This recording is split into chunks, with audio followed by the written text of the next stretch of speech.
Bienvenue dans Smart Bourse, votre double dose quotidienne de marché en direct sur Bismart. Chaque jour à la mi-journée, 12h30, 13h. Et en fin d'après-midi, la grande édition pendant 1 heure à partir de 17h. Au sommaire de cette édition de la mi-journée, l'heure des décisions qui a sonné pour la Banque Centrale Européenne avec la réunion du Conseil des gouverneurs aujourd'hui et la communication et la conférence de presse de Christine Lagarde attendue en début d'après-midi avec une dernière marque d'inflation en zone euro pour le mois de mai à plus de 8% sur un an. Évidemment, l'heure n'est plus aux discussions.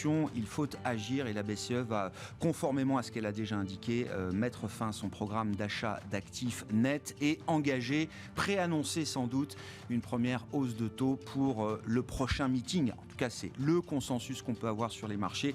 Prochain meeting qui se tiendra le 21 juillet. Attention, le risque de surprise n'est pas nul. On l'a vu encore cette semaine avec, par exemple, la Banque centrale d'Australie qui a monté ses taux plus que ce que le marché anticipait. À suivre, et nous en parlerons dans un instant avec Frédéric Ducrozet qui sera en visioconférence avec nous depuis Genève, responsable de la recherche macro de Pictet Wealth Management. Du côté de la macroéconomie chinoise, il semble que la machine économique chinoise soit en train de se réveiller en convalescence après plusieurs mois de fortes restrictions sanitaires. Nous avons eu les chiffres officiels de la balance commerciale pour le mois de mai qui montrent que les exportations se tiennent à un rythme soutenu en Chine, près de 17% sur un an au mois de mai.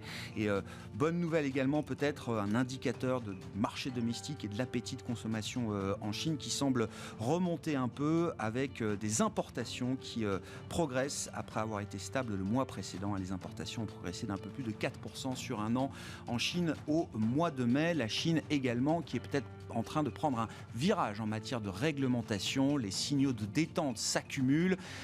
Les autorités chinoises sont prêtes à mettre fin sur une vaste enquête concernant par exemple les plateformes de mobilité type Didi, le Uber chinois. Et puis aujourd'hui, selon des sources citées par Bloomberg, les autorités chinoises de régulation envisagent de relancer l'introduction en bourse d'Ant Financial, la division financière du groupe Alibaba, une IPO qui avait été sabordée en novembre 2020. 2 jours avant l'introduction en bourse, les autorités avaient interdit l'introduction en bourse à ce moment-là et ça avait été le début d'une grande vague de régulation tout au long de l'année 2021. Et puis nous parlerons des entreprises européennes. Hier et aujourd'hui, Pernod Ricard et Kering tiennent des journées investisseurs. Kering qui veut pousser Yves Saint Laurent comme une méga brand, une méga marque dans le sillage de Gucci. Yves Saint Laurent a le potentiel d'atteindre 5 milliards d'euros de chiffre d'affaires et 30% de marge opérationnelle à moyen terme. C'est ce qu'indique Kering aujourd'hui aux analystes et investisseurs qui ont été réunis pour ces 2 jours de Capital Market Day. Kering qui s'exprimera également sur sa division phare Gucci qui représente toujours plus de la moitié de son résultat opérationnel avec un chiffre d'affaires en 2021 réalisé à 17 milliards d'euros.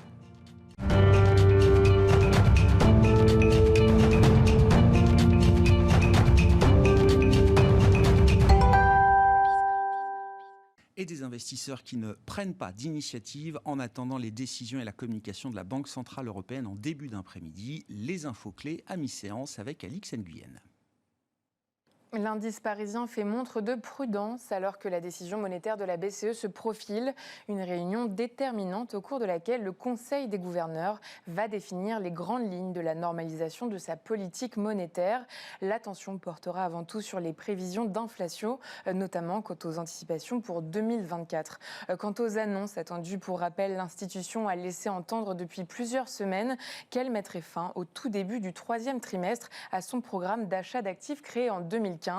Son arrêt devrait être officiellement acté et l'hypothèse d'une première hausse de taux en juillet confirmée. L'éventualité d'un relèvement de 50 points de base au lieu de 25 est aussi dans les esprits.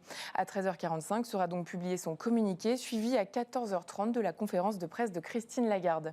Sur le plan des indicateurs, en Chine, le commerce extérieur se porte mieux du fait de la levée de restrictions Covid. Selon la statistique publiée ce jeudi par la douane, au mois de mai, les les échanges extérieurs chinois se sont repris. Les exportations chinoises ont progressé de 16,9% sur un an, après seulement 3,9% en avril. Elles affichent leur rythme le plus rapide depuis le début de l'année. Les importations, elles, ont augmenté de 4,1%. Une reprise des échanges majoritairement due à la remise en marche des principales infrastructures de la région de Shanghai, dont son port qui tourne désormais à 95% de ses capacités, quand il ne fonctionnait qu'à 50% en avril. Le commerce extérieur chinois affiche donc un excédent de près de 79 milliards de dollars, soit nettement plus confortable que les 51 milliards d'avril. Sur le plan des valeurs, EDF bondit sous l'effet d'une information des Échos, selon laquelle la nationalisation de l'électricien fait partie des chantiers prioritaires du nouveau gouvernement. Elle devrait être engagée après les législatives. Et puis on relève qu'avant la BCE, les banques sont particulièrement recherchées. Société Générale grimpe, BNP Paribas aussi. Tendance, mon ami, 2 fois par jour, les infos clés de marché à 12h30 et 17h avec Alix Nguyen dans Smart Bourse sur Bismart.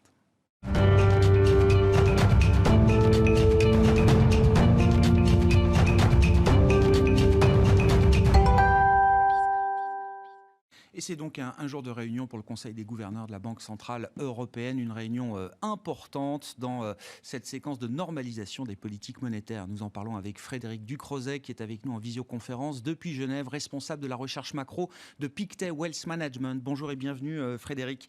Après un record temporaire d'inflation qui sera sans doute battu dans les prochains mois en zone euro à 8,1% sur un an au mois de mai, une inflation sous-jacente qui approche désormais les 4% sur un an en zone euro, la BCE va mettre à jour ses projections économiques jusqu'à la fin de l'année 2024. Ces projections seront communiquées en début d'après-midi, Frédéric, avec là aussi des décisions qui s'annoncent pour ce meeting et sans doute pour les prochains. Qu'est-ce qu'on attend aujourd'hui de la Banque centrale européenne sur ce plan-là, Frédéric ? On attend une forme de whatever it takes. C'est vrai que sans en faire trop, il y a un moment historique malgré tout très important, un point d'inflexion en changement de régime, dans la mesure où il y a 8 ans, Mario Draghi lançait effectivement par un discours à Amsterdam déjà en avril les bases des achats d'actifs, des taux négatifs, des opérations de refinancement, et qu'on se trouve aujourd'hui le Conseil des gouverneurs à Amsterdam à nouveau 8 ans après pour terminer ces mesures non conventionnelles. C'est la fin d'une époque, c'est la fin des mesures non conventionnelles de la BCE, même si un certain nombre de ces mesures vont se terminer de manière graduelle. Donc on attend cette confirmation, c'est un fait, c'est acquis. Les achats d'actifs qui restent, le dernier programme, l'APP, le QE normal qui était censé lutter contre une inflation trop faible, va se terminer début juillet, c'est une certitude. Tout le débat qu'on a aujourd'hui, en lien avec ce que vous venez de dire, les perspectives d'inflation à court et moyen terme, c'est le rythme de la normalisation monétaire, de la hausse des taux d'intérêt cette fois. Dans sa première phase, en tout cas, on dit normalisation parce qu'on veut revenir à une forme de normale qui est déjà au minimum, dans un premier temps, revenir à zéro sur le taux de la facilité de dépôt qui est à moins 0,5% aujourd'hui. Donc tout le débat, il me semble pour l'instant être en tout cas incertain. On va peut-être avoir une forme enfin de clarté, de visibilité sur ce point, c'est de savoir si la BCE monte de 25 points de base ou de 50 points de base d'un coup. Mais j'allais dire, c'est presque un détail, c'est en tout cas la première étape. Ce qui compte beaucoup plus pour les marchés et l'économie au-delà, c'est la direction, jusqu'où la BCE peut aller, jusqu'où la BCE veut aller, et quelle sera la réaction des marchés qui permettrait ou non de mettre en place ce plan. Et de ce point de vue-là, Frédéric, on a le sentiment que le centre de gravité de la Banque centrale est en train d'évoluer. Il y a quelque temps, comme vous le disiez, l'idée était déjà de sortir des mesures exceptionnelles, de ramener le taux de dépôt de moins 0,50 à 0, ce qui serait déjà évidemment un symbole fort pour la Banque centrale européenne. Des membres comme François Villeroy de Galhau estiment qu'il ne faudra pas s'arrêter à 0, mais qu'il faudra bien neutraliser la politique monétaire avec un taux neutre. Alors l'estimation est assez large, entre 1 et 2%. L'idée à ce stade consensuelle, c'est que la BCE ne va pas s'arrêter à 0, Frédéric. Tout à fait. Mais en Europe, on a l'habitude, pour tous ceux qui observent la Banque centrale européenne depuis suffisamment longtemps, de voir qu'il peut y avoir une différence entre le plan, la théorie sur le papier et la pratique. On pense évidemment à l'Italie et au marché obligataire au sens large. Toute la difficulté de la BCE, c'est de paraître crédible, sérieuse, voire même agressive, hein, avec l'idée qu'il faut faire quelque chose aujourd'hui avec une inflation supérieure à 8%, c'est indéniable, et il y a d'ailleurs, à mon avis, unanimité sur cette question, sur le fond. Et la pratique, il va falloir le faire de manière malgré tout prudente et intelligente, j'ai envie de dire, pour que la BCE soit dans une position de monter les taux à 1 ou 2%. Et toute cette articulation à court terme, avant d'arriver en plus à l'été, la prochaine réunion de la BCE où elle va monter les taux, c'est le 21 juillet, c'est pas optimal, c'est le moins qu'on puisse dire, pour peut-être surprendre le marché en plein été dans des conditions de liquidité plus difficiles, eh bien, c'est d'essayer de mettre en place ces premières étapes sans choquer, sans déstabiliser les marchés, pour effectivement être en position de continuer de monter les taux. L'étape d'après, elle est dépendante des données. Ça, je pense qu'il y aura aussi unanimité sur ce point aujourd'hui. La BCE ne va pas s'engager aujourd'hui à monter les taux à 2% sans condition. Au contraire, tout dépendra des perspectives d'inflation d'ici septembre. Et concrètement, justement, notamment sur le plan de l'inflation, quels vont être les développements clés que la BCE va observer et qui détermineront si oui ou non on peut normaliser jusqu'au taux neutre ou s'il faut s'arrêter avant, Frédéric? Première chose, plusieurs éléments. La première, c'est qu'on a les projections des staffs, des économistes de la BCE, puisqu'on est à une de ces réunion de fin de trimestre en juin, et donc on aura à nouveau, c'est la troisième consécutive, très importante révision à la hausse des perspectives d'inflation, qui pourrait aujourd'hui être la plus importante que la BCE ait jamais faite depuis son existence, et depuis qu'elle produit surtout ses projections d'inflation. On pourrait notamment avoir une inflation à l'horizon 2024, qui est l'horizon le plus loin dans ses prévisions, qui dépasse 2%, et ce n'est jamais arrivé depuis la création de la BCE. Donc ça, c'est une première chose. La deuxième, c'est qu'on aura des éléments de données supplémentaires, cette fois forward-looking pour les perspectives. La prochaine publication de l'inflation pour le mois de juin, qui sera publiée le 1er juillet.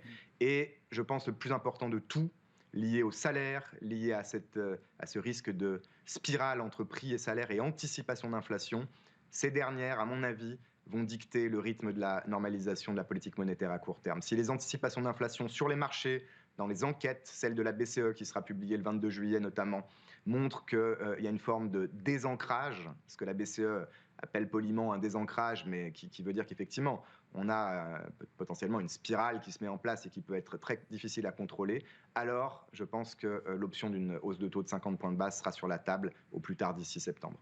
Est-ce qu'on attend de la Banque centrale européenne qu'elle précise peut-être un programme ou un plan anti-fragmentation, Frédéric, hein, c'est le revers de la normalisation en zone euro, c'est qu'il y a un risque de fragmentation du coût de financement des États. Jusqu'à présent, elle a refusé de le faire.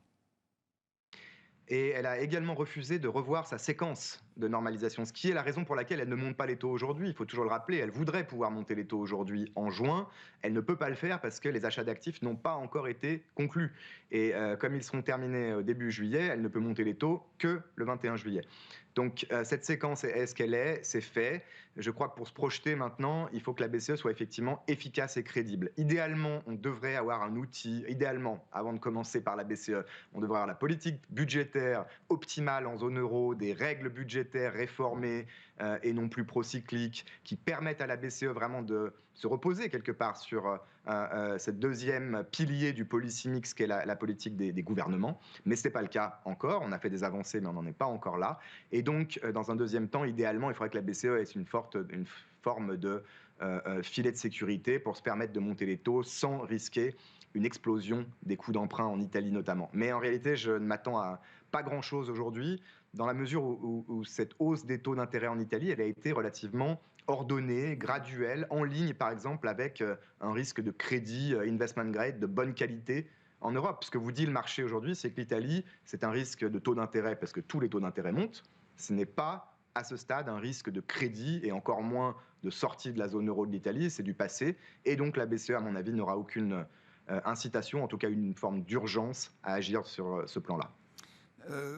Est-ce que Christine Lagarde répondra également? Elle a déjà commencé à répondre, je crois, ces derniers jours à l'initiative Positive Money, à laquelle vous participez, Frédéric. Vous et d'autres économistes vous inquiétez de voir la BCE normaliser, augmenter le coût du capital au moment où les besoins de financement pour accomplir la transition écologique vont être évidemment massifs. Quel est le rôle que la BCE peut jouer sur ce plan-là?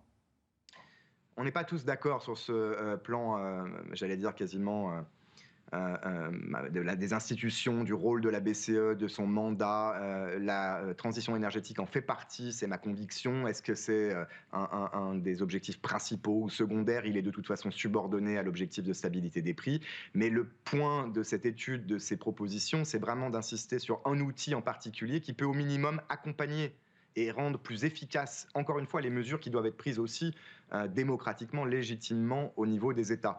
Et cet outil, c'est celui des TLTRO, c'est celui des opérations de refinancement aux banques ciblées, conditionnées, qui pourraient notamment être étendues à l'avenir sous une forme de green teltro qui permettent d'avoir des incitations pour que les banques prêtent à moindre coût aux ménages, aux entreprises qui participent de cette transition énergétique via, par exemple, des travaux de reconstruction et d'amélioration, d'optimisation énergétique des bâtiments, pour prendre un exemple. C'est une possibilité, ça ne sera certainement pas la seule et encore moins un game changer pour cette transition énergétique, mais de notre point de vue, compte tenu de l'efficacité des teltros, y compris dans la transmission de la politique monétaire, puisqu'on aura malheureusement d'autres crises à l'avenir, on peut quasiment en être certain, eh bien, il nous semble que la BCE ne devrait pas l'écarter complètement et au contraire le garder dans l'arsenal des outils qui pourraient être mobilisés à l'avenir.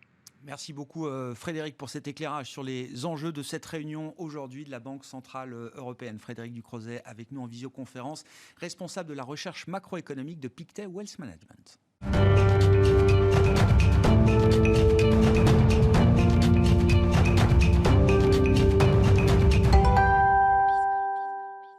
Et parlons des entreprises et des messages, des signaux envoyés par les entreprises et leurs dirigeants ces derniers jours avec Arnaud Morel à mes côtés en plateau pour cette discussion de marché, directeur de la gestion sous mandat de Promépar Asset Management. Bonjour Arnaud. Oui, je suis frappé parce que c'est vrai que les warnings s'allument, c'est un peu comme ça que je présente les choses. Mais voilà, je suis encore frappé du double warning d'un groupe comme Target aux États-Unis, dans le monde de la grande distribution, au plus proche du consommateur américain. Le warning, il y a 3 semaines, était déjà un premier coup de semonce. 3 semaines plus tard, Target est contraint d'abaisser à nouveau ses objectifs de marge.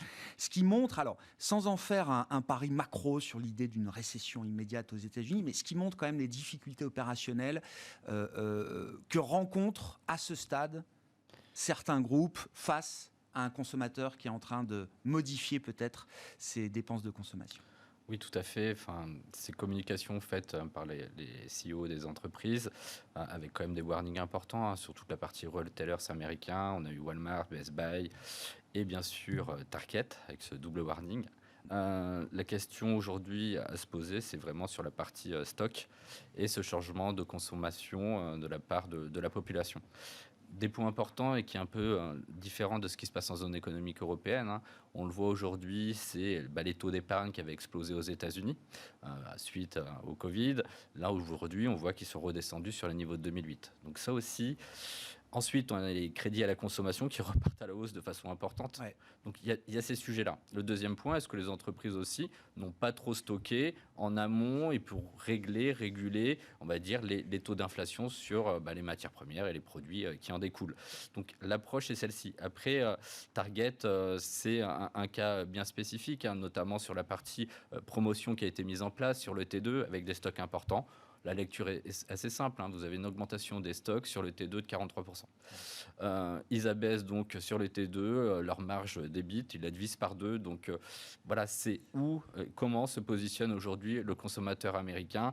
Et ça, c'est autre chose. En zone économique européenne, je pense que les niveaux d'épargne, on le voit, sont encore assez importants. On a les crédits à la conso qui ne repartent pas de façon importante. Le consommateur européen, et on le voit aujourd'hui boursièrement, en tout cas sur certains secteurs, on le voit sur tout ce qui est reopening, avec le loisir, voyage, hôtellerie, c'est des secteurs qui explosent quand même en bourse, qui avaient des valorisations certes très attractives. On pense aujourd'hui, et on s'était positionné sur ces thèmes-là, pourquoi ? Parce qu'on se disait, après tout ce qu'on a vécu sur les dernières années de confinement, on a envie de se faire plaisir, on retourne, on va dire, au comportement hédoniste, des consommateurs. Donc ça, c'est des points importants à souligner. Après, est-ce qu'on va avoir les mêmes choses dans les communications sur des Carrefour qui a pâti indirectement en performance boursière ? J'en suis pas convaincu à ce stade-là. Après, on va voir comment le consommateur européen, finalement, n'est pas encore ne fait pas encore face aux mêmes arbitrages contraints, forcés que le consommateur américain. On l'a vu dans les spectres d'inflation, on était en retard. Aujourd'hui, il y a un décalage, donc ça c'est toujours mécanique. La question, c'est en septembre, comment cela va-t-il se passer après l'été? Et là, on va avoir vraiment le verdict, je pense, sur le comportement du consommateur face à un ralentissement économique et une inflation qui est explosive. Et surtout avec un pic d'inflation qui n'est pas forcément peut-être atteint en zone économique européenne. On le voit, un baril de pétrole avec la réouverture de la Chine qui est repassé au-dessous des $120 et qui, malgré cela, s'était maintenu entre 110 et 120. Donc, beaucoup de problématiques et surtout en amont de l'arrivée de l'hiver. Et vous savez ce qui se passe, notamment sur les prix du gaz. Ouais. Et ça va être beaucoup de choses à gérer. Ce qui est intéressant aussi, alors on parle beaucoup de Target, mais les autres warnings un peu emblématiques que vous avez cités, Walmart ou d'autres, ont généré des réactions de marché très négatives. C'est-à-dire que malgré le pessimisme ambiant, malgré la conscience un peu générale des problèmes auxquels on fait face, il y a encore peut-être dans le prix des cours de bourse ou dans la valorisation de certains groupes, il y a peut-être encore un peu trop de complaisance. Est-ce qu'on peut imaginer que les publications de résultats du deuxième trimestre, donc qui vont être très concentrées là, sur quelques jours, quelques semaines, autour du 15 juillet, c'est toujours c'est avant les vacances, le sprint final pour les investisseurs. Est-ce qu'on peut imaginer que cette période de publication permettra de nettoyer un petit peu ces questions, ces sujets? C'est un sujet, surtout c'est un des sujets principaux, parce qu'aujourd'hui on a un marché qui est en attente de bonnes nouvelles, et ça va être la micro, comme ça a été le cas peut-être sur les 2 derniers trimestres. Par contre, nous, on est très attentifs et on fait très attention. On pense que la période va être sujette à de nombreux profit warnings des sociétés. Clairement, sur le même modèle de ce qui s'est passé aux États-Unis, on a vu que ça n'a pas bougé à l'heure actuelle. On voit les attentes de croissance de BPA sur l'Eurostock 50, donc l'indice large européen de la zone économique européenne. On a 15% de croissance d'IPS. Je regardais, on a encore eu des révisions sur 1 mois, 3 mois. Certes légères, mais on continue à avoir des croissances d'IPS. Des révisions à la hausse. Exactement, on a 15% et on a 5% sur 2023. Et en regardant un petit peu, oui, on peut se dire, il y a certains secteurs, l'énergie, metal and mining, principalement, qui font bondir, puisqu'ils ont des croissances d'IPS compris entre 50 et 80%. On prend l'exemple du oil and gas dans le secteur Eurostock 50, c'est 6%. 6%, si on dit 50% de croissance d'IPS, qui est à peu près le cas, en retraite, ça fait 3%. On attend quand même 12% de croissance d'IPS, on va dire, sur des industriels et du loisir. Donc il y a, beaucoup de sujets. Il faut être très attentif à ce qui va se passer et au message qui sera donné. On rappelle, sur les publications du T1, les publications étaient quand même de très bonne facture, avec des marges qui se maintenaient, qui étaient au pic, mais des comportements boursiers qui n'étaient pas salvateurs, ou c'était pas du tout salué boursièrement. Non. Donc voilà, on va voir comment ça se passe. Oui, et de ce point de vue-là, alors une industrie emblématique du monde dans lequel on vit aujourd'hui, c'est l'industrie des semi-conducteurs. Les résultats de ce point de vue-là ont encore été évidemment très très bons. Sauf qu'en Europe, le segment semi-conducteur, il est en baisse de 20-25% depuis le 1er janvier. Comme si le marché anticipait quand même que l'enthousiasme, en tout cas que le déséquilibre intense entre l'offre et la demande allait se calmer. On voit d'ailleurs sur certains segments de semi-conducteurs des stocks qui sont en train de se recomposer. C'est-à-dire qu'on a une production là sur certaines parties qui arrive à rattraper la demande. Exactement. Et aujourd'hui sur les semis, on reprend un petit peu c'est le secteur technologique et d'autant plus les semi-conducteurs.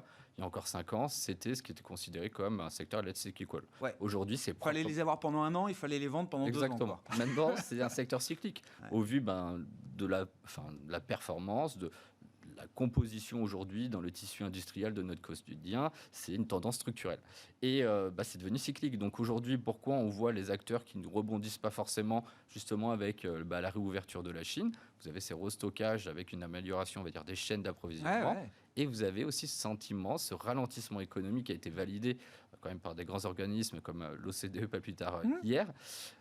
Est-ce que ça donne envie aujourd'hui, malgré la baisse, comme vous l'avez dit, de 15-20% en zone économique européenne, de 20-25% aux États-Unis, de revenir sur des acteurs?